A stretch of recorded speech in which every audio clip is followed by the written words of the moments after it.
네, 안녕하세요. 저는 고현웅이라고 하고요. 이번 집현전 발표에서 머신 트랜슬레이션 서베이라는 주제로 발표를 진행하게 되었습니다. 네, 영상을 촬영하기 앞서서 한 가지 말씀드릴 사항이 있는데요.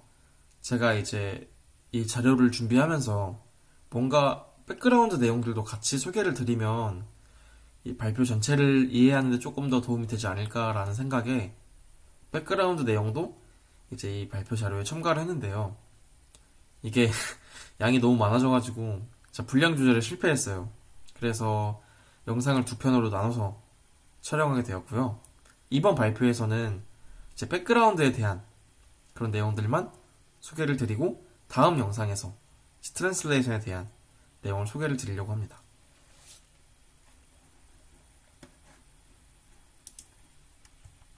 순서는 다음과 같고요. 시퀀스 투 시퀀스, 어텐션 메커니즘, 트랜스포머, GPT, 버트, 그 다음에 오토 인코딩과 오토 레그레시브 라는 개념들에 대해서 소개를 드릴 거고요. 어떻게 보면은 자연 처리에서 굉장히 좀 중요하고 굵직굵직한 그런 주제들이에요. 그래서 이번 발표에서는 이런 내용들에 대해서 소개를 드리고 다음 발표에서 트랜슬레이션 데이터셋, efficiency, 트레이닝, 아키텍처, 그리고 디스커션까지 진행을 해보려고 합니다.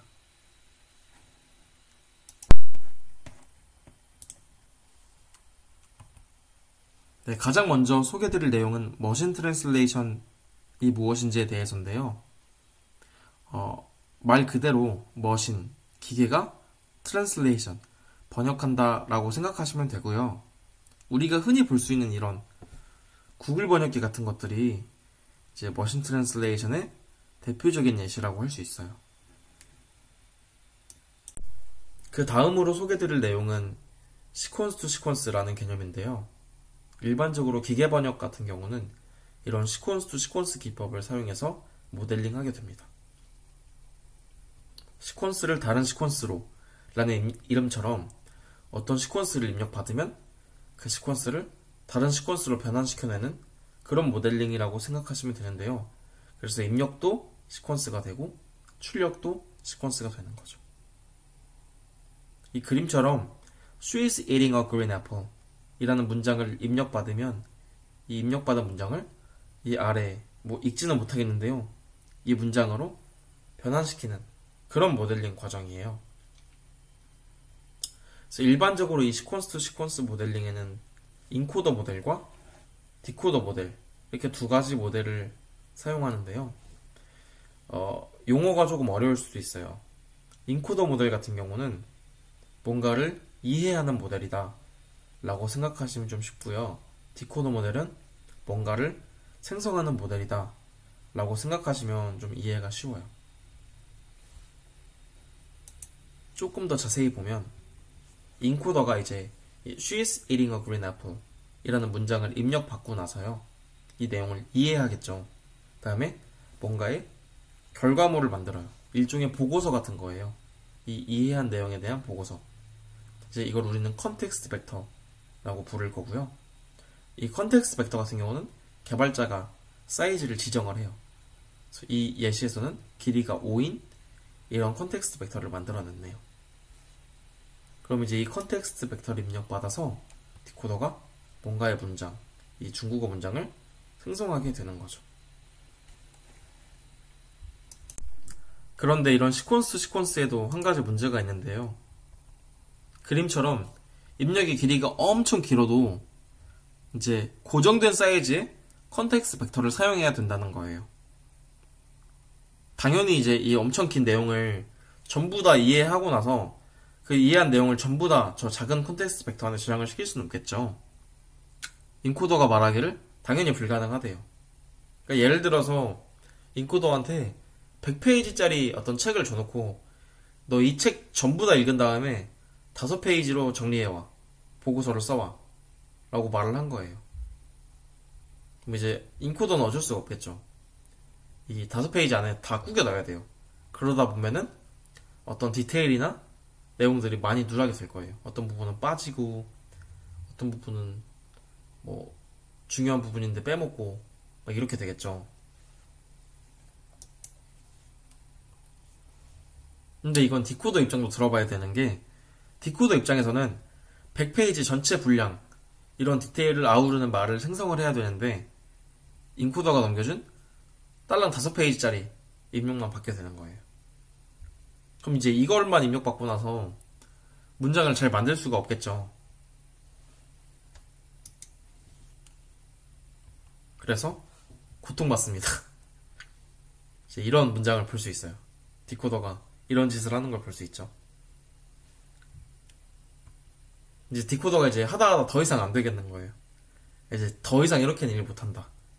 아까 한 번에 5페이지씩 보고서를 넘겨줄 수 있으면 왜 그거를 전부 다 이해한 다음에 한 번에 만들어내냐. 그러지 말고 한 단어, 정확히 말하면 토큰인데요. 한 단어를 볼 때마다 5페이지씩 만들어서 나한테 줘라. 그러면 그걸 내가 보고 나서, 디코더가 보고 나서 중요한 것만 뽑아서 쓰겠다. 라고 하는 게 우리가 아는 어텐션 메커니즘이에요. 그러니까 어차피 한 번에 5페이지씩 밖에 못 주면, 저렇게 한 번에 모아서 주면 너무 심하게 압축되어 있으니까 이렇게 말고 각 단어, 정확히 말하면 토큰을 이해할 때마다 이렇게 하나씩 만들어서 나한테 줘라, 디코더에게 줘라 라고 하는 거죠. 그리고 이제 이렇게 인코더가 각 단어, 토큰마다 이해한 내용을 우리는 키라고 부를 거예요. 키. 그러면 이 키 중에서 우리가 중요한 키를 뽑아내야 되잖아요. 어떻게 뽑아낼 거냐 하면, 디코더가 지금까지 이제 문장을 계속 생성하면서 내용들을 정리해온, 자기 나름 어떤 정리를 했겠죠? 그거를 이용해서 저 키 중에서 중요한 키를 뽑아낼 거예요. 어려운 말로 디코더 히든 스테이트라고 해요. 그래서 우리는 이 디코더 히든 스테이트, 디코더가 지금까지 생성하면서 정리한 저 내용을 쿼리라고 부를 거예요. 왜 쿼리냐면, 우리가 흔히 검색 쿼리라는 말을 많이 쓰는데요. 우리가 이제 어떤 내용을 검색할 때 그 쿼리를 입력해서 우리가 원하는 결과를 찾아내잖아요. 마찬가지로 디코더도 저 빨간색, 저 디코더 히든 스테이트를 이용해서 중요한 키들을 찾을 거기 때문에 이거를 쿼리라고 부르는 거예요.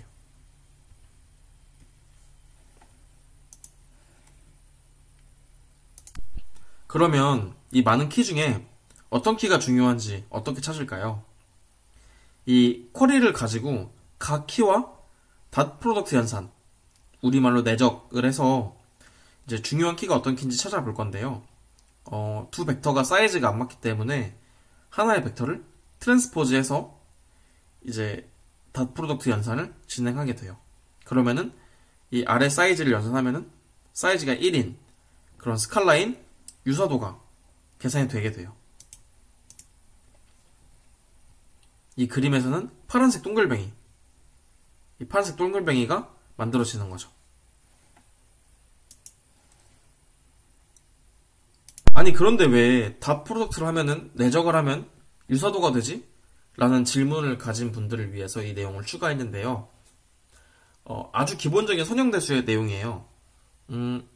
이 내용은 이제 인코더가 설명해 준다고 하네요. 인코더가 말하기를 닷 프로덕트를 한다는 건 이제 한 벡터를 다른 벡터에 정사형한 것의 길이를 곱하는 거예요. 그러니까 여기서는 이 A 벡터가 쿼리 벡터가 될 거고요. 이 쿼리 벡터의 각 키 벡터를 정사형해서 이 길이와 이 A 벡터의 길이를 곱하게 되는 거죠. 우리가 흔히 비슷한 방향과 비슷한 크기를 가지고 있으면 그 벡터가 비슷한 위치에 있겠죠. 그래서 이 비슷한 방향과 비슷한 크기를 갖는 게 결국 비슷한 벡터인데, 이 사이에 각도가 커지게 되면, 이 알파 각도가 커지게 되면은 이 방향에 있거나 이러겠죠. 그러면은 정말 안 비슷한 벡터일 거예요. 그러니까 이 각도가 커지고 사이즈가 작고 크고 이렇게 돼서 이 A 벡터와 멀어지게 되면 이 닷 프로덕트의 결과값이 당연히 작아져요. 그렇죠? 만약에 이 방향에 있는 벡터면 닷 프로덕트의 결과가 음수가 되고요. 수직 방향에 있으면 이제 이 내적의 결과가 0이 돼요. 그렇기 때문에 비슷한 방향과 비슷한 크기를 가지면 이 내적 값이 커지기 때문에 이걸 유사도로 사용하는 게 타당한 거예요.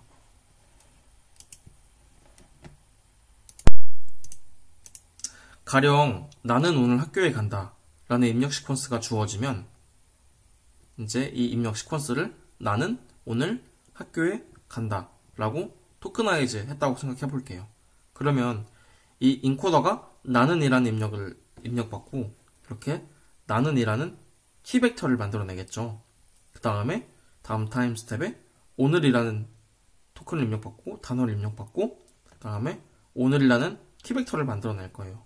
이렇게 각각의 키벡터 1, 2, 3, 4번을 만들게 되고요. 이 각각 키벡터와 쿼리 벡터와 이제 닷 프로덕트 내적 연산을 수행해서 각각 키와의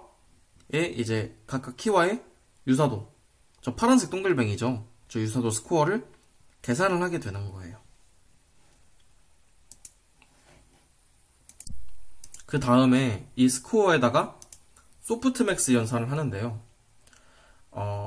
아까도 봤듯이 이 닷 프로덕트의 결과가 음수가 될 수 있고 또는 매우 큰 값이 될 수 있어요. 그래서 이 값들에다가 소프트맥스를 취해서 0과 1 사이의 범위로 좁혀줘요. 가령 쿼리 벡터와 나는 키 벡터의 유사도가 0.2 그리고 오늘과 유사도가 0.8이었다고 가정해 볼게요.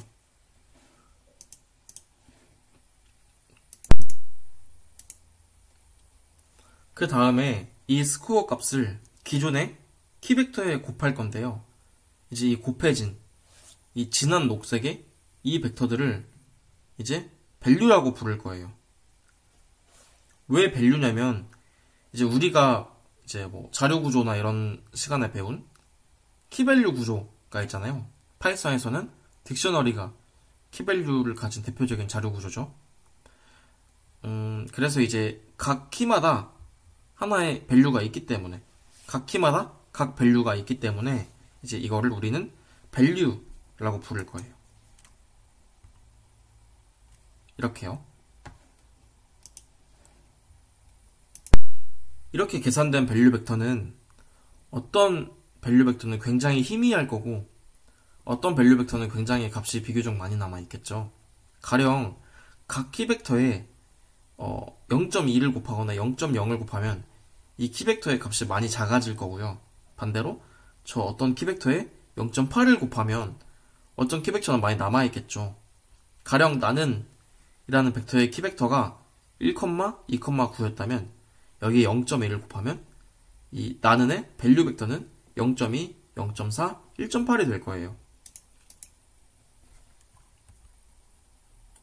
오늘의 키 벡터가 9,1,1이었다면 0.8을 곱해서 7.2, 0.8, 0.8이 될 거예요. 그러니까 보면은 나는의 밸류 벡터는 굉장히 희미해졌죠. 값이 많이 낮아졌어요. 근데 오늘의 밸류 벡터는 비교적 값이 많이 살아있죠. 나머지 두 벡터는 스코어가 0이었기 때문에 곱하면 0이 될 거예요. 밸류 벡터가. 그 다음에 이 벡터를 최종적으로 전부 더해요. 그러니까 나는의 0.2, 0.4, 1.8과 오늘의 7.2, 0.8, 0.8을 전부 더하는 거예요. 더하면 8.0, 1.2, 2.6이 되겠죠. 그러면 이제 이거를 우리는 최종 밸류 벡터로 만들어내요. 보면은 나는 같은 벡터는 나는의 키 벡터는 여기 세 번째 요소니까 컸죠, 값이. 그리고 오늘의 키 벡터는 첫 번째 요소의 값이 컸어요. 근데 당연하게도 이 오늘의 키 벡터의 스코어가 0.8로 가장 높았기 때문에 최종적으로 계산된 이 밸류 벡터, 최종 밸류 벡터는 이제 첫 번째 요소가 가장 많이 값이 살아있는 거죠. 그러니까 오늘의 키 벡터가 가장 많이 반영된 거예요.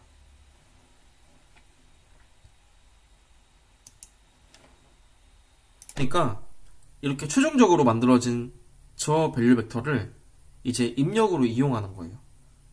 디코더가 이전 스텝까지 정리한 그 벡터와 저 분홍색 벡터와 이제 우리가 만들어낸 오늘 이 가장 많이 반영된 이 최종 밸류 벡터를 컨캐티네이션해서 다음 입력으로 이용하는 거죠. 사실 이 어텐션을 이용하는 방식은 많은데요.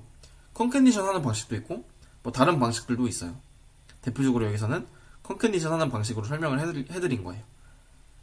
뭐 어쨌든 간에 이제 어텐션 메커니즘이라는 거는 결국에 인코더가 단어, 즉 토큰 단위로 정리한 그런 키 벡터를 그 키 벡터를 중에서 디코더가 중요한 벡터들을 골라서 입력으로 사용하는 그런 방식을 말하는 거예요.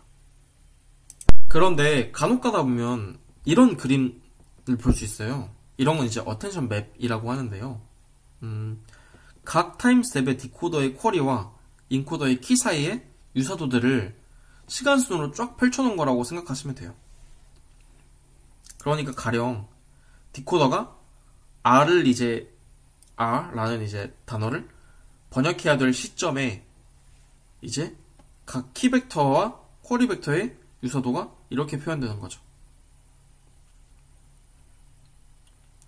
보면은 이제 이 토다비아와 이스탄 이 두 키가 값이 좀 높았죠. 나머지는 값이 좀 낮았어요. 그러니까 이거는 아까 그 파란색 동글뱅이들의 값을 여기에 표현해 놓은 거예요.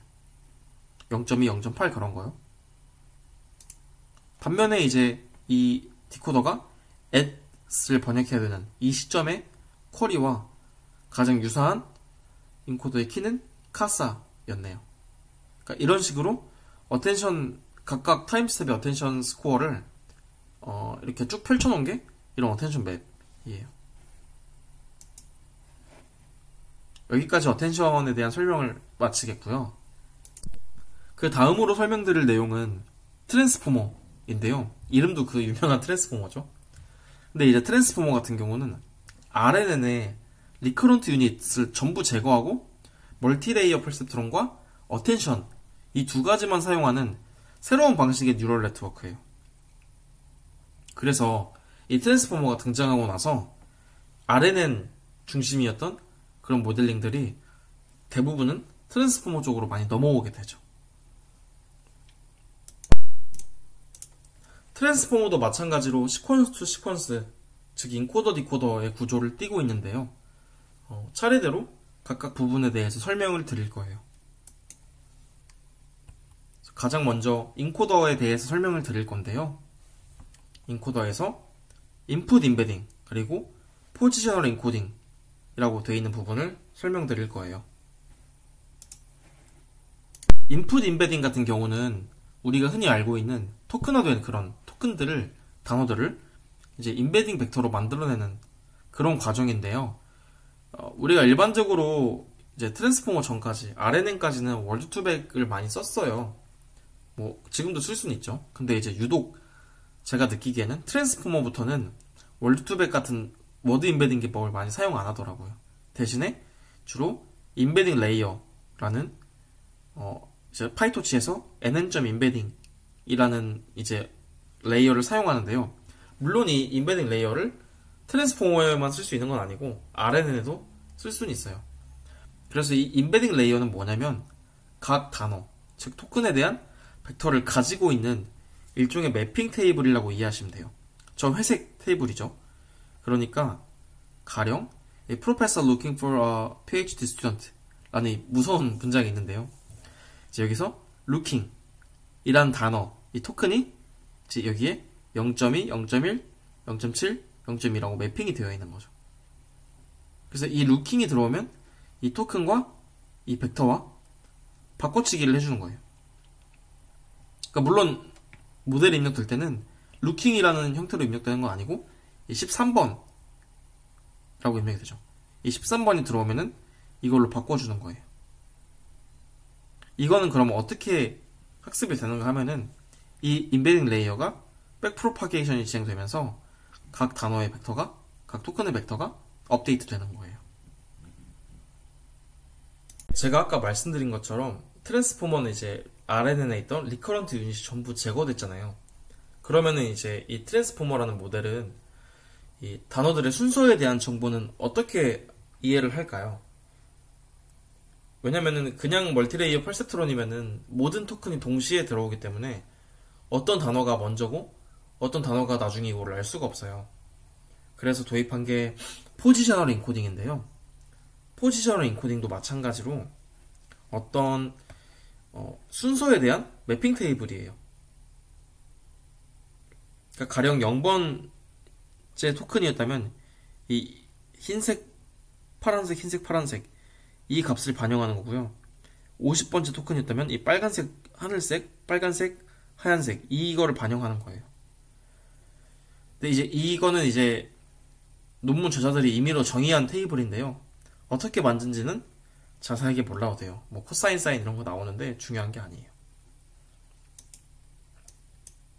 그래서 가령 Professor looking for PhD student 라는 문장에서 프로페서가 입력되면 프로페서는 22번째 토큰이었다고 할게요. 그럼 모델에 이런 식으로 입력이 될 거예요. 숫자로 입력이 된다 했죠. 그럼 이제 이 22번이 이제 인베딩 매트릭스, 인베딩 레이어에서 이런 식으로 변환이 되고요. 그 다음에 토큰의 포지션은 0번이었잖아요. 0번은 이거. 이 010101이 입력이 돼요. 그래서 최종적으로 이 두 벡터를 더한 벡터가 이 0번째 위치한 프로페서라고 트랜스포머에게 전달이 되는 거예요. 그러니까 물론 두 벡터를 더하려면 사이즈는 같아야겠죠. 그래서 0.42 이제 1과 1.23을 더하니까 2.23, 0.23, 1.12 이 값이 0번째 위치한 프로페서가 되는 거예요.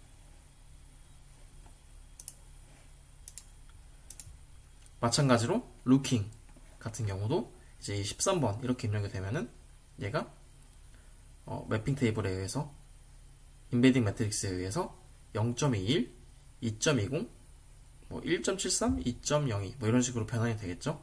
그 다음에 첫 번째 위치한 토큰이기 때문에 이 포지션 테이블에서 첫 번째 이 값과 더해져요. 뭐 0.5, 1.0, 0.0, 뭐 1.0 이런 거랑 더해지면은 뭐 0.71, 3.20 뭐 이런 식으로 벡터가 만들어져서 이게 이 첫 번째 위치한 루킹이라고 트랜스포머에게 전달이 되는 거예요. 그 다음은 포도 마찬가지겠죠.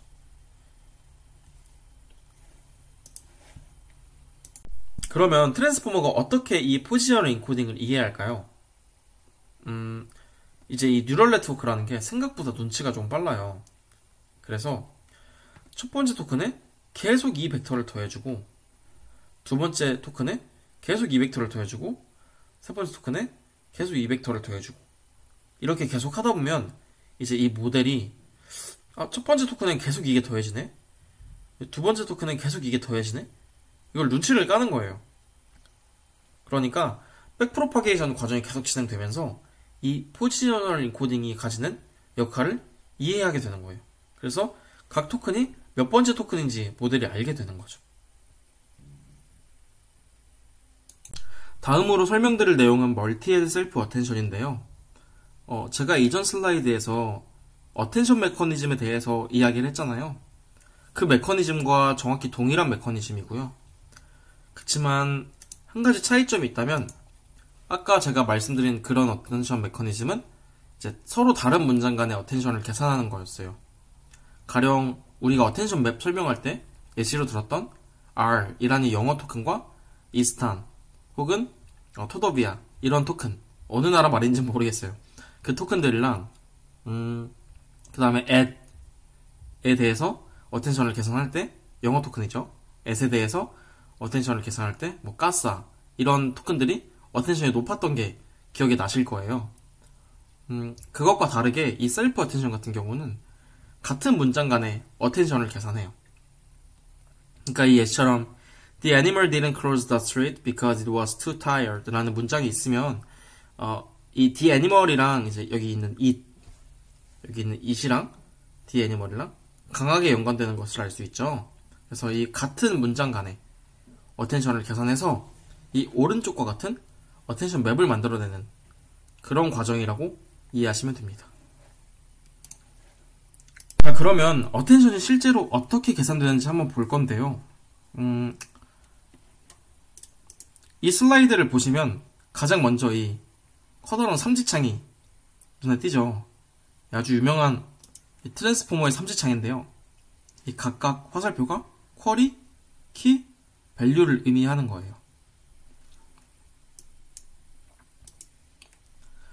그래서 이 하나의 문장, thinking machine, 정확히 말하면 문장이라고 하기 좀 그런데, 뭐 단어가 하나가 아니라 두 개니까 문장이라고 칩시다. 이 thinking machine이 입력되면 이렇게 세 개의 텐서로 복사를 하고요. 여기에 각각 weight Q, weight K, weight V를 곱해서 쿼리, 키, value를 만들어내요. 그러니까 만들어진 쿼리, 키, value는 다른 weight를 곱했기 때문에 각각 다른 텐서겠죠. 근데 이들의 입력 소스가 같은 문장인 thinking machine이었기 때문에 self attention이라고 부르는 거예요. 우리가 아까 봤던 RNN에서의 attention 메커니즘과의 또 차이가 있다면, 그 RNN에서 봤던 거는 이 쿼리, 키, 밸류가 벡터의 형태였죠. 그러니까 이게 행이 하나였죠. 한 줄이었죠. 근데 지금 같은 경우는 행이 여러 줄이에요. 2행이죠. 그러니까 2,3이죠. 그 이유는 RNN 같은 경우는 이 어텐션을 계산할 때 순차적으로 계산해야 돼요.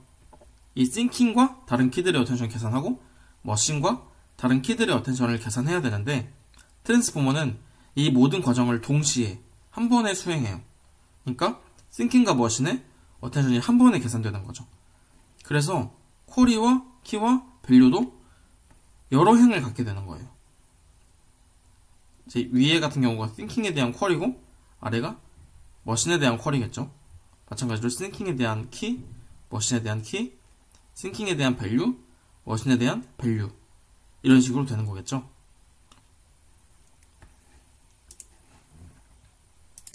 자, 이제 계산 과정을 하나하나 볼 건데요. 가장 먼저 RNN처럼 똑같이 쿼리와 키를 닷 프로덕트해서 유사도를 계산해요. 마찬가지로 사이즈가 안 맞기 때문에 한쪽에 트랜스포즈를 취했죠. 그 다음에 이 부분 약간 다른데요. 이 스케일이라는 과정이 들어가요. 이게 뭐냐면은 계산한 결과를 특정한 상수로 나눠주는 거예요. 논문에서는 단어 벡터 사이즈의 루트 값을 사용했어요. 그러니까 예를 들어 단어 벡터 사이즈가 뭐 500이면은 루트 500 이렇게 나눠준 거죠. 이걸 하는 이유는 이제 계산 시에 값이 너무 커지거나 그래서 그레디언트 학습이 잘 안 된다고 해요.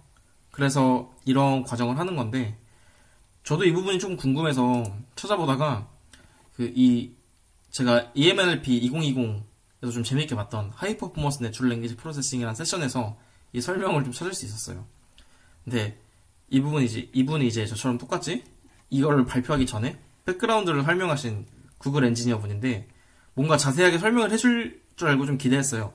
근데 그냥 for a numerical stability 이렇게 한마디 하고 그냥 지나가더라고요. 그래서 그냥 여기는 numerical stability를 위해서 하는 거다 라고 이해하시면 될 것 같습니다. 그쵸? 그 다음에 소프트맥스를 취해서 이 값을 0과 1 사이로 만들어줘요. 그리고 마지막으로 이 value와 이 계산한 어텐션 값을 곱해줘요. 이 부분이 약간 다를 수 있는데, 아까 같은 경우는 키에다가 곱했잖아요. 근데 여기다는 value라는 텐서를 미리 만들어 놓고 거기에다가 이 값을 곱해요.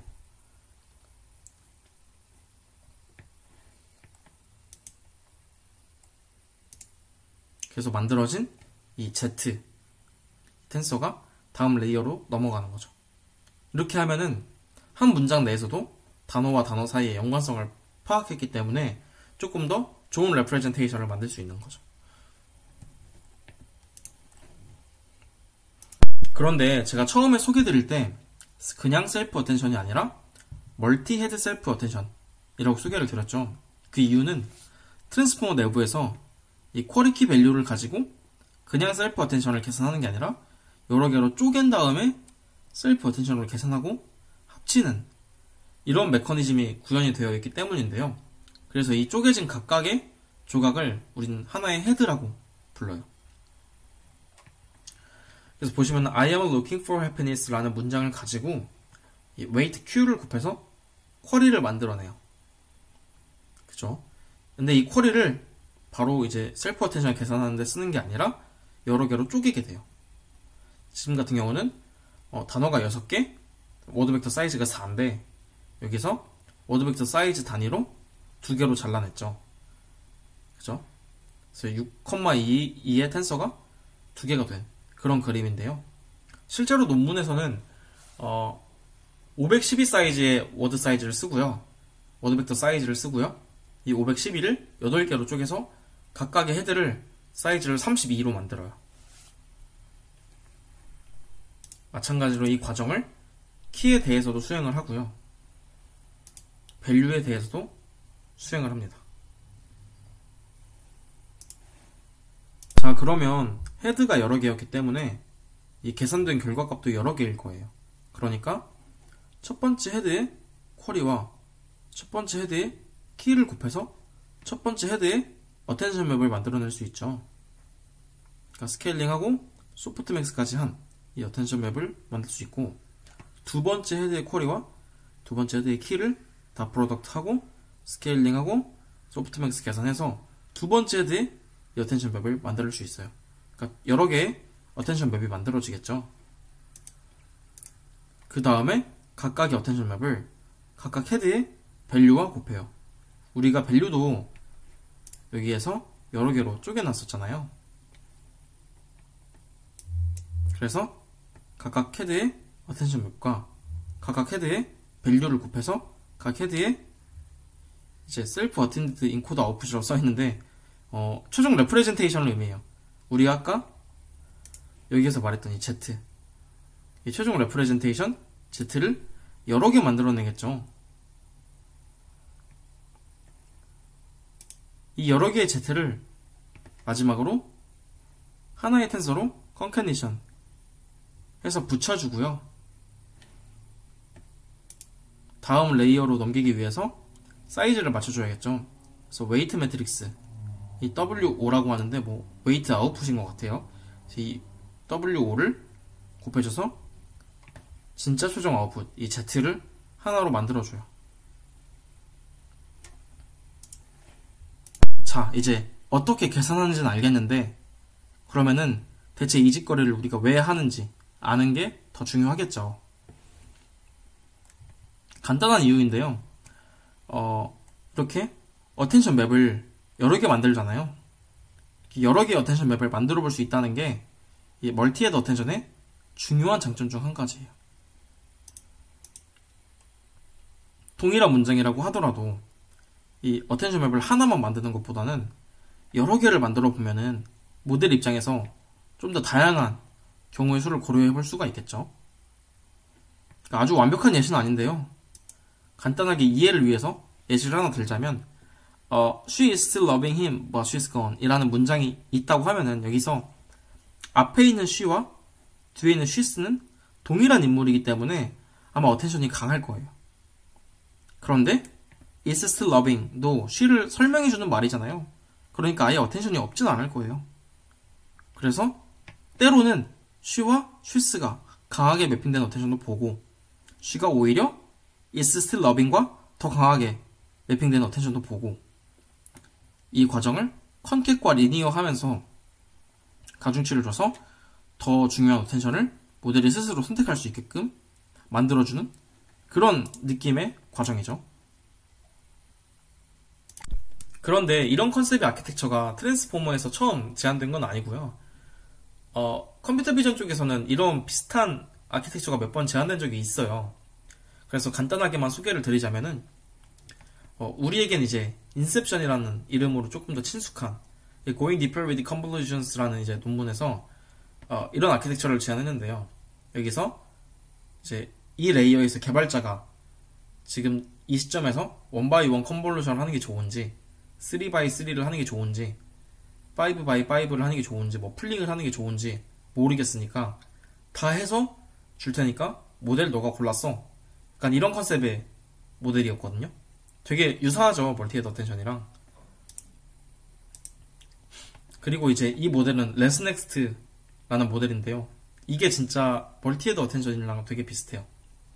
그러니까 뭐 채널이 뭐 128개가 있으면은 이거를 이제 32개의 그룹으로 쪼개요.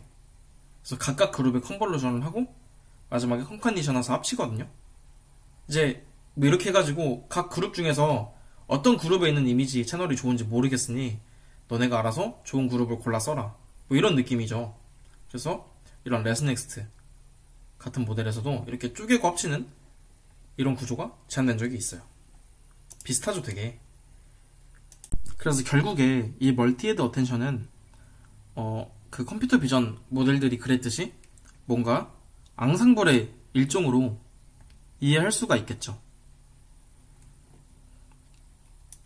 결과적으로 나온 멀티헤드 어텐션의 아웃풋을 add and norm을 한다고 되어 있는데요. 여기서 add 같은 경우는 우리가 잘 알고 있는 레스넷의 residual connection을 하는 거예요. 그러니까 스키 커넥션이라고도 부르죠. 그걸 하는 건데 이 식을 보면은 이제 이 f라는 함수를 멀티헤드 어텐션이라고 이해하시면 돼요.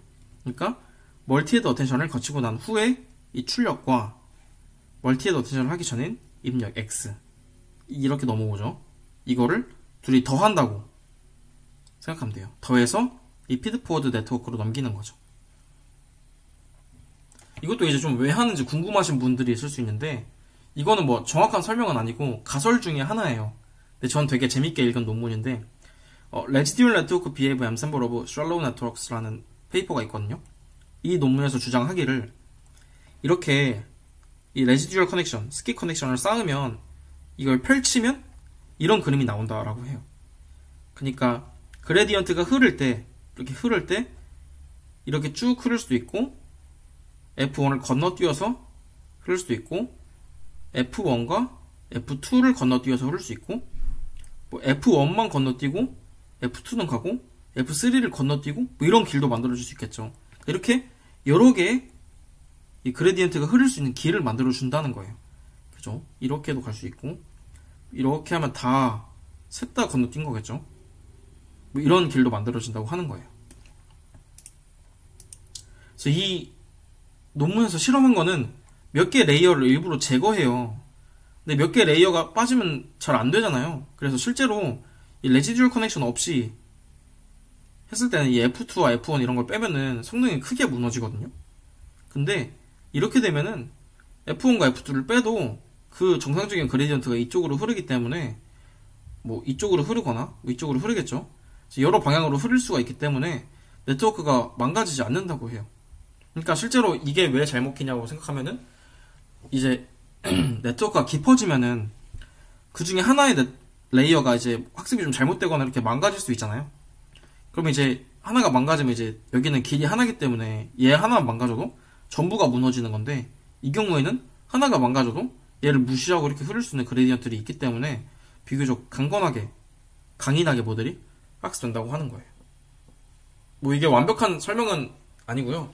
가설 중에 하나인데 좀 되게 나름 제가 볼 때는 좀 신빙성 있는 그런 설명이었어요. 실험도 되게 재밌게 했고요. 그 다음에는 이 norm이라는 걸 하는데요. 이 norm은 레이어 노멀라이제이션을 뜻해요. 레이어 노멀라이제이션은 기본적으로 배치 노멀라이제이션이랑 거의 동일한데요. 적용되는 디멘전이 약간 다른 거예요. 배치 노멀라이제이션 같은 경우는 이제 분포를 안정적으로 만들어주고 뭐 학습을 빠르게 해주고 뭐 코베리언스 시프트를 막아주고 뭐 이런 식으로 설명을 보통 하는데 뭐 잘 모르겠고 사실 근데 잘 되잖아요. 적용하면은 약간 치트키 같은 느낌으로 쓰잖아요. 그냥 무조건 쓰면 잘 되는 느낌으로. 맞아요. 잘 돼요. 근데 이미지와 달리 자연어 같은 경우는 이제 시퀀스가 매번 길이가 달라요. 그래서 배치 노멀라이제이션보다는 레이어 노멀라이제이션을 적용하는 게 조금 더 적합하고요. 배치 노멀라이제이션 같은 경우는 여기 배치 사이즈 차원에다가 노멀라이제이션을 해주는 거라면은 레이어 노멀라이제이션은 여기 피처 디멘전에다가 적용을 해줘요. 이게 뭐가 다르냐면은 배치 노멀라이제이션 같은 경우는 이렇게 각 배치를 통과하면서 타임 스텝에다가 노멀라이제이션을 해주는 거예요. 이렇게. 그죠? 그러니까 지금 이거는 이 막대기 하나가 문장 하나고요. 지금 6개니까 길이가 6인 문장에 3개가 있는 거죠. 배치 사이즈가 3인 거예요.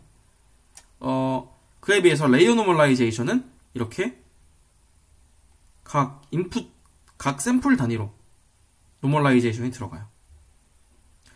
우선 이렇게 하면은 문제가 뭐냐면은 이 노멀라이제이션 파라미터가 엄청 많이 필요하겠죠. 그죠? 이게 뭐 지금 길이가 1023면 이게 1024번 계산되어야 되잖아요. 그에 비해 레이어 노멀라이제이션은 배치 사이즈 개수만큼 계산이 되겠죠? 샘플 개수만큼. 이게 여기 논문에 있는 표현 그대로 가져왔는데요. 이제 배치 노멀라이제이션을 RNN 같이 이제 시퀀스 처리하는 모델에 적용하려고 보니 각 타임 스텝별로 이제 저장을 해야겠더라. 그죠? 각 타임 스텝별로 저장하잖아요. 이게 문제고, 그 다음에 테스트할 때, 그러니까 이만큼만 만들어놨는데 테스트할 때 이거보다 긴 시퀀스가 더 들어오면은 그때 처리가 안 된다. 그에 비해서 뭐 레이어 노멀라이제이션은 그런 문제가 발생하지 않는다. 뭐 그런 말을 해요. 그죠? 그래서 레이어 노멀라이제이션이 이 시퀀스 처리 모델에는 조금 더 낫다. 뭐 그런 식입니다. 그래서 이 레이어 노멀라이제이션을 트랜스포머도 그대로 가져와서 적용을 했고요. 그 다음에 여기 피드 포워드 네트워크에 입력을 하죠. 이제 컨볼루션이나 리코런트 없이 이제 피드 포워드만으로 구현했다고 했잖아요. 그래서 여기 피드 포워드 네트워크에 입력을 해서 피처를 4배로 키웠다가 다시 4배로 줄여서 원래 사이즈를 만들고 반환을 해줘요. 그리고 다시 add and all, 이전에 설명했던 동일한 스킵 커넥션과 레이어 노멀라이제이션을 적용해주고요. 이거를 총 6번을 해요. 트랜스포머에서. 그러니까 지금 그림에 이렇게 나와 있어서 이렇게 하고 바로 넘어가는 것 같은데 그게 아니라 이걸 6번을 해서 최종적으로 나온 얘가 넘어가는 거예요. 뭘로 넘어가냐면은 이제 얘가 디코더의 키와 밸류로 넘어가게 돼요. 그건 이제 디코더 파트에서 자세하게 설명을 드릴게요. 네, 그 다음으로 디코더를 설명드릴 건데요. 인코더랑 약간 다르게 생겼죠. 일단 입력으로 아웃풋이라는 게 들어가는데 Shift Right를 하고 들어간대요. 그 다음에 마스크드 멀티헤드 어텐션이라는 게 보이고, 그다음에 어텐션을 2번 하죠. 여기서 한번, 여기서 한번 하고, 그 다음에 피드 포워드를 하고 나서 뭐 리니어 소프트맥스 뭐 이런 걸 한다는데요. 하나하나 설명을 드리면은 가장 먼저 아웃풋 토큰들이 들어가요. 그러니까 아웃풋 토큰이란 건 뭐냐면은 우리가 정답으로 쓰는 그런 거 있잖아요. 그러니까 우리가 한영 번역을 하면은 한국어를 입력하면 그에 맞는 영어가 나와야 되잖아요. 그 영어 라벨을 집어넣는 거예요. 근데 오른쪽으로 쉬프트 해서 집어넣는 거죠. 이런 걸 이제 뭐 티처 포싱이라고 부르는데요. 정답으로 사용할 문장을 디코더에 입력해 주는 거예요. 그래서 이런 식으로 원래 라벨이 이거면요, 이걸 한 칸씩 오른쪽으로 밀어가지고 A가 2번째가 됐죠. 첫 번째에서. 그러니까 이렇게 해가지고 디코더에 입력해 주는 거예요.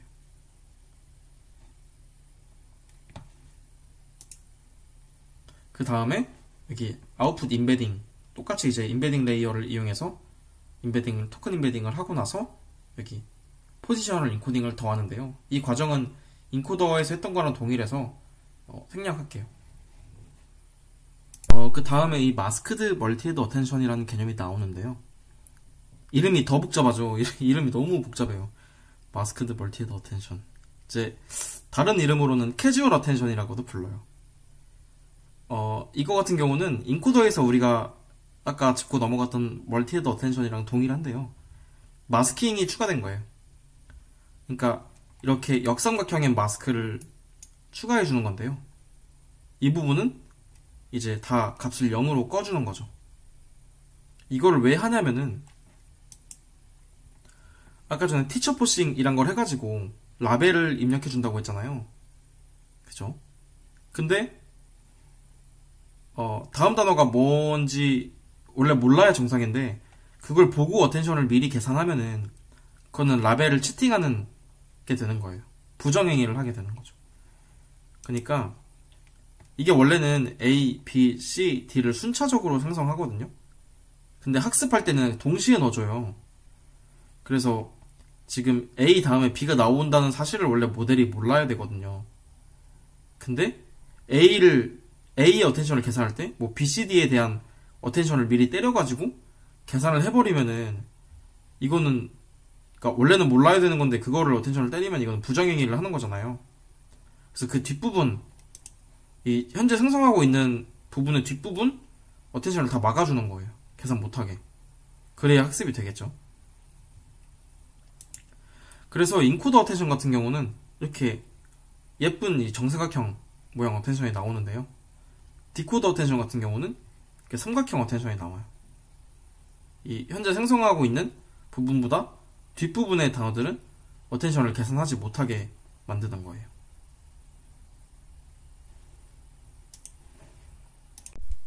그 다음에 멀티헤드 어텐션이 한 번 더 나오는데 이 부분은 특이하게 셀프 어텐션이 아니에요. 여기는 인코더 디코더 어텐션이고요. 다른 이름으로 크로스 어텐션이라고도 불러요. 크로스 어텐션 같은 경우는 인코더와 디코더가 연결되는 부분이고요. RNN 어텐션 제가 설명했던 것처럼 키와 밸류는 인코더의 값을 받는 거고요. 인코더로부터 제공을 받고 쿼리는 디코더가 현재까지 생성하려고 했던 그 레프레젠테이션이 쿼리로 이용돼요. 그래서 인코더의 6개 레이어를 거친 이 최종 레프레젠테이션이 디코더의 각 레이어의 키와 밸류로 제공이 되는 거죠. 그래서 이 그림을 보시면 이렇게 쿼리가 주어질 때 이 쿼리에 대해 각 키의 어텐션을 계산한 것을 볼 수 있어요. 여기서 하나 재밌는 현상이 나타나는데요. 여기 마침표의 어텐션 엄청 높잖아요. 이게 되게 재밌는 현상인데 이거에 대해서 소개한 논문이 있거든요. 여기 링크 들어가시면 볼 수 있어요. Attention is not only a weight라는 논문이 있는데 이거 관심 있으신 분들은 한번 보세요. 이 마침표가 왜 어텐션이 높은지 설명을 해주는 논문이에요. 중요한 내용은 아니고요. 네, 그리고 나서 피드포워드 네트워크로 이동하는데요. 이 부분은 인코더에서 설명했던 내용과 동일해서 생략을 하고 지나갈게요. 그렇게 해서 최종적인 이제 디코더 레프레젠테이션이 나오고요. 디코더 레프레젠테이션 같은 경우도 레이어 한 번만 타고 나오는 게 아니라 이렇게 6번의 레이어를 거쳐서 최종적으로 여기서 나오는 거예요. 이게 나오면 이제 이게 어떠한 사이즈의 벡터일 텐데 이게 이제 리니어 레이어를 거쳐가지고 이렇게 커지는 거예요. 이제 우리의 사전이 있잖아요. 보캐뷸러리가 있는데 이 보캐뷸러리 사이즈로 키워주는 거죠. 그래야 22,000번째 단어다. 내가 지금 내보내야 되는 단어가 1,500번째 단어다. 라는 걸 이제 계산을 해야 되니까요. 이렇게 사전의 크기로 키워주고요. 이 값이 이제 로직 값은 값이 크거나 너무 작으니까 얘를 확률로서 표현하기 위해 이 소프트맥스를 취해서 최종적으로 지금 이 순간에 어떤 토큰을 뱉어내야 되는지 어떤 토큰을 출력해야 되는지 정하게 됩니다. 지금 이 예시에서는 5번 토큰이 확률이 가장 컸고 이 5번 토큰은 M 이런 식으로 해서 다음에 나올 단어를 예측하는 거죠.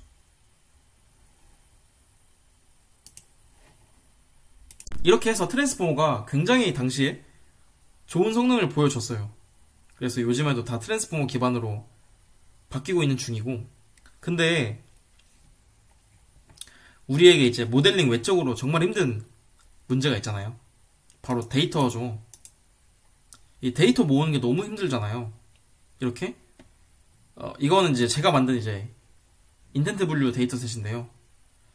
여기 이 문장 하나당 라벨이 달려 있어야 이제 분류가 가능하겠죠. 이런 태깅 문제도 그렇고요. 번역 같은 경우도 이렇게 문장 쌍이 있어야겠죠. 그리고 QA 이건 진짜 더 어려워요. 이거는 이 지문이랑 질문이랑 답까지 있어야 돼요. 데이터에 진짜 만들기 힘든 데이터죠. 근데 생각해보면 되게 웃긴 게 이 웹에 널린 게 자연어잖아요. 다 널린 게 자연어인데, 아, 이런 거를 좀 쓸 수는 없을까. 이런 생각을 이제 하게 된 거죠. 이 GPT 저자들이. 아, 이렇게 라벨링된 데이터가 필요한 건 맞는데, 이런 좀 웹에 굴러다니는 이런 대량의 데이터를 좀 어떻게 써볼 수 없을까? 뭐 위키피디아나 뭐 우리의 이제 꺼무위키 꺼무위키나 뭐 나무위키 이제 이런 데이터를 좀 쓸 수 없을까? 라는 이제 생각을 좀 GPT 저자들이 하게 된 거예요. 그래서 GPT의 저자들은 이러한 생각을 하게 되는데요. 웹에 있는 수많은 뭐 뉴스나 위키 같은 데이터로 모델을 먼저 프리트레이닝 해놓고 프리트레인 된 모델을 이제 슈퍼바이즈 데이터, 적은 수의 뭐 분류 데이터나 뭐 QA 데이터 이런 걸로 모델을 파인 튜닝 해보는 건 어떨까? 라는 이제 생각을 하는데요. 기본적으로 이제 슈퍼바이즈 데이터와 언슈퍼바이즈 데이터가 함께 쓰이기 때문에 일종의 세미 슈퍼바이즈 러닝이라고 이해할 수 있고요. 그 다음에 이 언슈퍼바이즈 데이터로 학습을 하려면 이걸로 뭔가 라벨을 만들어야 되거든요. 그러니까 언슈퍼바이즈 데이터에서 사람의 공수 없이 컴퓨테이셔널하게 라벨을 만들어낼 수 있어요. 이 GPT에서는. 그래서 스스로 라벨을 만들고 학습까지 하기 때문에 셀프 슈퍼바이즈 러닝이라고도 불러요. 자, 이제 GPT에 대해서 본격적으로 알아볼 건데요. GPT는 제너러티브 프리트레인드 모델링의 약자고요. 트랜스포머의 디코더만 사용해서 만들어진 모델이에요. GPT는 트랜스포머의 인코더를 사용하지 않아요. 그래서 보면은 이 디코더 구조를 사용했고요. 이거를 12개 레이어를 쌓아서 만들어진 모델이에요. 근데 이 구조가 우리가 아까 봤던 그 트랜스포머 디코더랑은 약간 다르죠. 트랜스포머 디코더에서는 여기 사이에 멀티헤드 어텐션이 한 번 더 있었어요. 아까 크로스 어텐션이라 부르던 이 인코더와 연결되는 이 어텐션이 있었는데요. GPT 같은 경우는 이제 인코더를 사용하지 않잖아요. 그래서 인코더로부터 넘어오는 키와 밸류가 없기 때문에 크로스 어텐션 레이어가 빠진 거죠. 그래서 마스크드 멀티헤드 어텐션 하고 그 다음에 피드 포워드 하고 이거를 12번 하는 거예요. 그 다음에 이제 태스크로는 캐주얼 랭귀지 모델링이라는 걸 수행을 하는데요. 이게 뭐냐면은 이전에 입력됐던 단어들을 보고 다음 단어를 맞추는 태스크예요. 그러니까 이 모델에 Can you please come 이라는 단어들을 입력하면은 here 이라는 이제 단어를 맞추는 태스크를 푸는 거죠.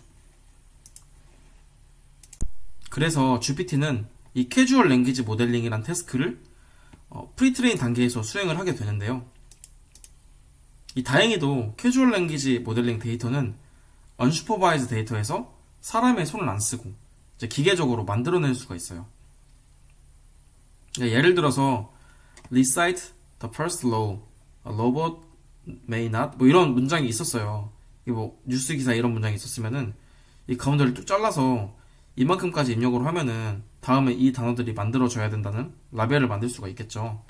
이렇게 기계적으로 라벨을 만들었고요. 뭐 이렇게 해서 슈퍼바이즈, 셀프 슈퍼바이즈드 하게 학습을 했고요. 그 다음에 이러한 로스 함수를 풀어요. 이게 수식이라서 좀 어려워 보일 수 있는데요. 생각보다 되게 쉬워요. 이 i-i는 0이잖아요. 그러니까 u0번, u가 단어거든요. 토큰.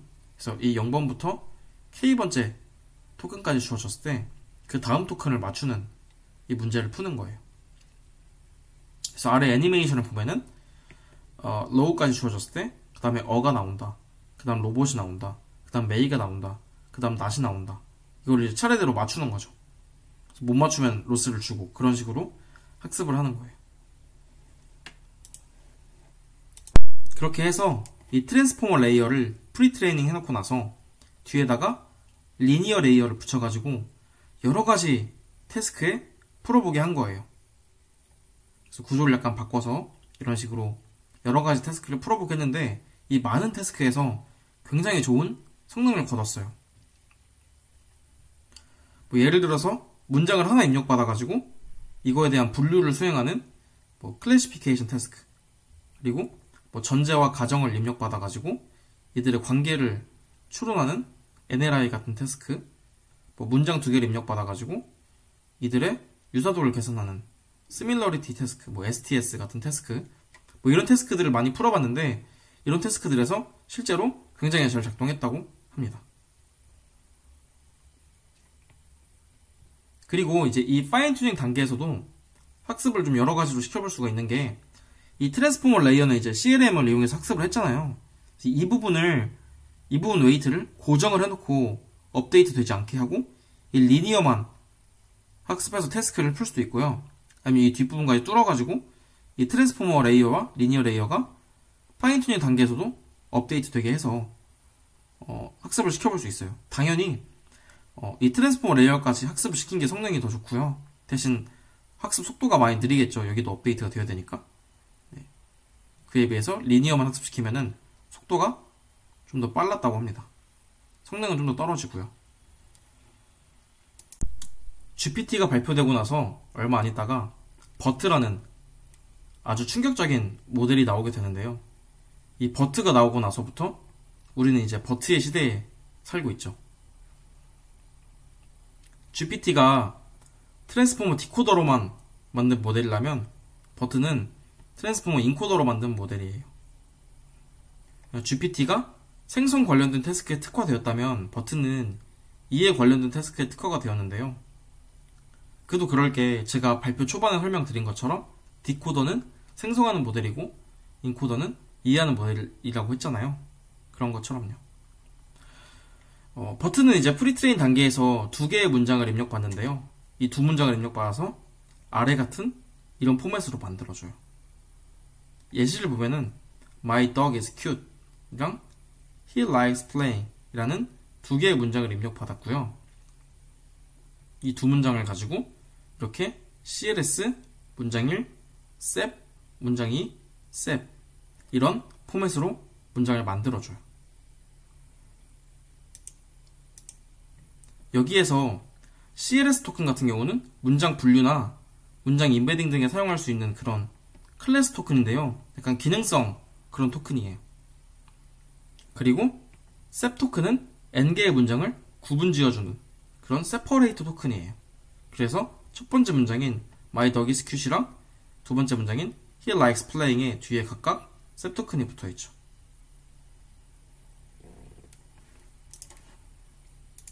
그리고 버트에는 새로운 개념인 세그먼트 임베딩이라는 걸 도입을 했는데요. 세그먼트 임베딩은 각 문장에 서로 다른 임베딩 벡터를 더해줌으로써 모델로 하여금 각 문장을 구분할 수 있게끔 만들어주는 그런 목적을 갖고 있습니다. 그래서 이 그림을 보면은 이 첫 번째 문장에는 이 임베딩 A를 더해주고 두 번째 문장에는 임베딩 B를 더해주는 모습을 볼 수 있죠. 첫 번째 문장인 My dog is cute는 세그먼트 A, 그리고 He likes playing은 세그먼트 B라고 생각할 수 있습니다. 약간 와닿지 않을 것 같아서 예시를 준비해봤는데요. 이 세그먼트 A 임베딩은 이런 식으로 생겼을 수 있고 세그먼트 B는 이런 식으로 생겼을 수 있어요. 뭐 값은 그냥 아무거나 넣은 거고요. 예시예요. 그러니까 이런 식의 하나의 벡터라는 거예요.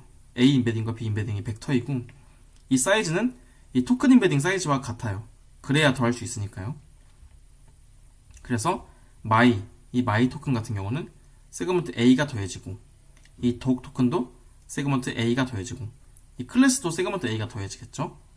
그 다음에 이 ing 같은 경우는 세그먼트 B 임베딩이 더해지고 마지막 셉 토큰도 세그먼트 B 임베딩이 더해지겠죠. 그래서 이 임베딩들은 이제 랜덤하게 초기화되어 있고요. 학습을 하면서 백프로파게이션에 의해서 업데이트가 되게 됩니다. 그래서 이런 메커니즘을 도입해서 모델로 하여금 이 두 문장을 구분할 수 있게끔 이런 식의 메커니즘을 도입을 했고요. 마지막으로 이 각 토큰의 포지션 정보를 주입하기 위해서 포지셔널 임베딩이라는 벡터를 더하게 돼요. 그래서 0번째 위치한 클래스 토큰은 0번째 임베딩 벡터를 더해주고 첫 번째 있는 이제 y에는 첫 번째 임베딩 벡터, 두 번째 있는 덕에는 두 번째 임베딩 벡터, 이런 식으로 각 위치에 임베딩 벡터를 토큰 임베딩과 세그먼트 임베딩의 합에 더 추가해 주는 거죠. 그래서 이거는 포지셔널 인코딩, 아까 트랜스포머 이야기하면서 말했던 그것과 동일한 목적인데요. 모델로 하여금 각 토큰이 몇 번째 위치한지 알게 해주는 거예요. 그런데 다른 거는 트랜스포머 같은 경우는 기존에 어떤 테이블을 하나 만들어 놓고 걔를 그냥 사용했죠. 뭐 코사인, 사인 이런 걸로 만들었는데요. 버트 같은 경우는 그런 메커니즘을 이용하지 않고 아예 새롭게 랜덤하게 초기화를 시킨 다음에 백프로파게이션에 의해서 그 임베딩 벡터들도 학습 가능하게 만들었어요. 그러니까 트랜스포머에서는 이런 이제 포지션 테이블을 사용했었죠. 그래서 0번 토큰이면은 이 벡터를 0번 토큰에 더해주고, 첫 번째 1번 토큰이면은 이 토큰을 1번 토큰에 더해주고, 뭐 2번 토큰이었으면 이 값, 이 벡터를 이제 두 번째 토큰에 더해주고, 뭐 이런 식으로 했었는데, 트랜스포머에서는 이렇게 했었는데 버트에서는 이제 더 이상 이렇게 하지 않고 이 모든 이 매트릭스를 랜덤하게 초기화 시켜놓고 모델에게 백프로파게이션해서 학습하도록 만들었어요.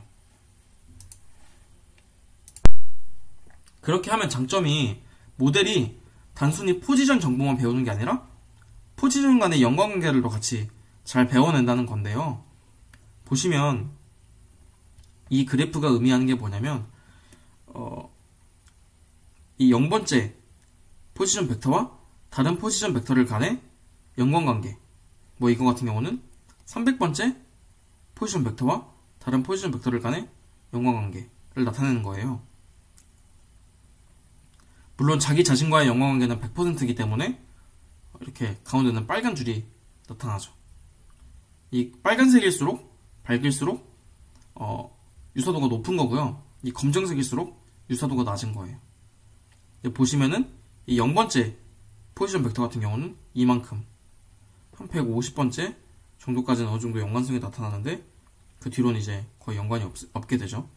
이런 식으로 이게 이제 시누소이드 같은 경우는 이제 트랜스포머, 이 기존의 이 개발자들이, 이 연구자들이 만들어 놓은 그 테이블을 가지고 계산을 해본 거예요. 그런데 이거를 학습하게 해보니까 이런 식으로 학습하더라 하는 거예요.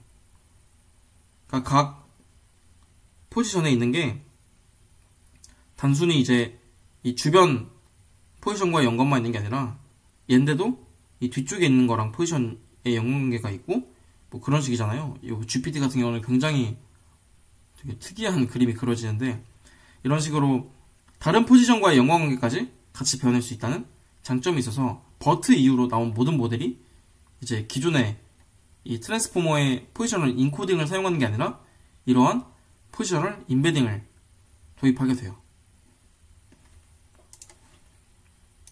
그래서 정리하자면 모델이 두 개의 문장을 입력받아서 클래스, 문장 1, 셉, 문장 2, 셉과 같은 구조를 만들어 놓고 그 다음에 토큰 임베딩으로 바꾸고 세그먼트 임베딩을 더하고 포지션 임베딩을 더해서 최종적으로 모델에게 전달을 하게 돼요. 이렇게 만들어진 입력 구조로 버트는 두 가지 프리트레인 태스크를 풀게 되는데요. 첫 번째로 마스크드 랭귀지 모델링 MLM 태스크를 풀게 돼요. MLM 같은 경우는 문장의 일부 15% 토큰을 랜덤으로 변경해요. 그래서 이 15% 중에서도 80%는 마스크, 10%는 다른 토큰으로, 나머지 10%는 그대로 유지해요. 그래서 아래 예시를 보시면은 A quick brown fox jump over the rage dog 이라는 문장이 있는데요. 여기에서 이 fox 자리에 있는 토큰을 mask라는 토큰으로 대체하죠. 그리고 저 rage라는 토큰을 또 mask 토큰으로 대체를 하게 돼요. 그 다음에 이 출력으로 대체된 이 마스크 자리에 원래 토큰이 뭔지 맞춰야 되는 그런 태스크를 풀게 돼요. 그리고 버트는 또 하나의 태스크인 Next Sentence Prediction NSP 태스크를 프리트레인 단계에서 풀게 되는데요. NSP 태스크가 이제 버트가 문장을 두 개로 나눠서 입력받은 이유이기도 해요. 그래서 셉 토큰으로 나누어진 두 문장을 가지고 두 문장이 원래 언슈퍼바이즈 데이터에 있을 때부터 이어지던 문장이었는지 이어지지 않는 문장이었는지 맞추게 되는 이런 이진 분류 태스크를 풀게 되는데요. 이 문장 맨 앞에 있는 CLS 토큰을 가지고 이제 1인지 0인지 yes인지 no인지 예측을 하게 돼요. 최종적으로 버트는 MLM과 NSP 두 가지 태스크를 동시에 수행하게 되고요. 파인 튜닝 시에는 GPT가 그랬던 것처럼 모델 끝단에다가 리니어 레이어를 붙여서 여러 가지 태스크를 풀게끔 했어요. 그래서 이 아래에 있는 태스크가 버트가 도전한 태스크들인데요. 엄청 많죠. 뭐 MNLI, 뭐 QQP, QNLI, 뭐 STS, 뭐 콜라, 스쿼드, 뭐 코NLL, 뭐 엄청 되게 다양한 태스크를 풀어서 이 태스크들에서 전부 최고 성능을 달성하는 유형을 보였어요. 네, 진짜 그야말로 버트의 시대가 도래한 거죠. 자, 이제 여기까지 버트에 대해서 설명드렸고요. 마지막으로 오토 리그레시브, 오토 인코딩, 디노이징 오토 인코딩 이라는 개념에 대해서 소개를 드릴 건데요. 오토 리그레시브 같은 경우는 이전 타임 스텝의 출력이 다시 입력으로 사용되는 경우를 말해요. 대표적으로 RNN이나 GPT 같은 캐주얼 랭귀지 모델링을 푸는 모델들이 이런 오토 리그레시브를 사용하는 모델들이라고 할 수 있어요. 이제 오토 리그레시브 같은 경우는 언어 생성에 굉장히 적합한 모델링 방식이고요. 트랜스포머 같은 경우도 학습할 때만 병렬적으로 이제 학습을 하게 되고 추론 시에는 이 오토 리그레시브 방식으로 생성을 하게 돼요. 그래서 오토 리그레시브한 모델들은 이런 입출력을 갖게 되는데요. 대표적으로 예시를 들어보면 recite the first law까지 입력으로 들어가면은 출력으로 recite the first law가 나왔죠. 그러면 다음 타임 스텝에는 이 출력이 그대로 다시 입력으로 들어가요. 그래서 recite the first law가 입력으로 들어가면은 recite the first law robot 출력으로 나오는 거죠. 이런 식으로 이전 타임 스텝의 출력을 다음 타임 스텝의 입력으로 그대로 이용하는 이런 구조를 오토 리그레시브 한 구조라고 말해요. 요즘 날에 거의 대부분의 자연어 생성 모델이 이런 오토 리그레시브한 구조를 따르고 있어요. 그 다음으로 알아볼 개념은 오토 인코딩이라는 개념이 있는데요. 오토 인코딩은 입력을 그대로 복구해내는 인코더 디코더 모델링 기법이라고 할 수 있어요. 대표적으로 베리에이셔널 오토 인코더 같은 모델들이 이런 오토 인코딩을 수행하는 모델들이죠. 입력을 완벽하게 복사하진 못하지만 얼추 비슷하게 만들어내요. 이 아래를 보면은 이 숫자들 입력 받고 나서 얼추 비슷한 모양을 만들어내는 것을 알 수 있어요. 이러한 오토 인코딩 기법을 조금 응용하면 아래와 같은 디노이징 오토 인코딩 같은 것들도 고안할 수 있는데요. 디노이징 오토 인코딩은 입력에 고의로 노이즈를 주고 이것을 원래대로 복구시키는 그런 태스크를 의미해요. 그래서 아래 그림을 보면은 저 4라는 깨끗한 오리지널 인풋에 어떤 노이즈를 주고 그것을 다시 깨끗한 출력으로 복구시키는 그런 작업을 수행하고 있죠. NLP에서는 버트가 하고 있는 MLM 같은 태스크가 뭔가 디노이징 오토 인코딩과 굉장히 비슷한 성격을 가지고 있어요. 근데 버트를 디노이징 오토 인코더라고 부르기는 어려워요. 왜냐면 버트 같은 경우는 이제 트랜스포머 인코더만 이용한 모델이거든요. 그래서 오토 인코더 자체가 이제 인코더 디코더 모델링이기 때문에 버트는 디노이징 오토 인코더라고 하기는 어려워요. 그런데 성격이 되게 비슷하죠, 태스크에. 여기까지 해서 백그라운드에 대한 설명을 모두 마쳤고요. 굉장히 긴 발표였는데 듣느라 좀 지루하셨을 것 같아요. 그래서 아무튼 들어주셔서 감사하고요. 다음 주에는 이제 진짜 본 게임인 트랜슬레이션에 대해서 다뤄보려고 합니다. 네, 전 이만 물러나도록 하겠습니다. 감사합니다.